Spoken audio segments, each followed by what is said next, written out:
God told Jonah, "Go to the great city of Nineveh and preach against it, because its wickedness has come up before me." But Jonah ran away. But Jonah ran away. But Jonah ran away. But Jonah ran away and boarded a ship for Tarshish. The Lord sent a great storm that threatened to break the ship. While Jonah was below deck in a deep sleep, the sailors threw the cargo overboard and cried out to their gods. It didn't help. It didn't help. It didn't help. It didn't help, so the sailors looked for who was responsible. They cast lots, and the lot fell on Jonah. So they asked him, "What should we do to you to make the sea calm down for us?"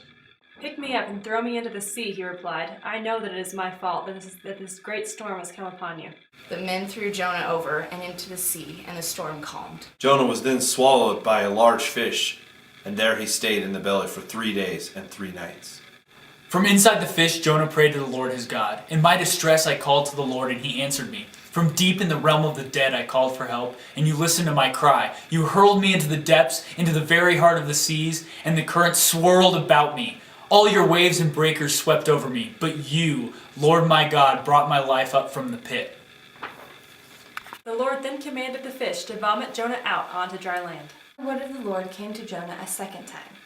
"Go to the great city of Nineveh and proclaim to it the message I give you." Jonah did what the Lord commanded and went to Nineveh and went through the city, giving God's warning to the people.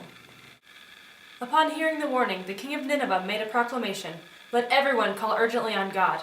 Let them give up their evil ways and their violence. Who knows? God may yet relent and with compassion turn from this fierce anger so that we will not perish." God saw what they did and how they turned from their evil ways. He relented and did not bring on them the destruction he had threatened. To Jonah, this seemed wrong, and he got angry and said, "I knew that you were a gracious and compassionate God, slow to anger and abounding in love.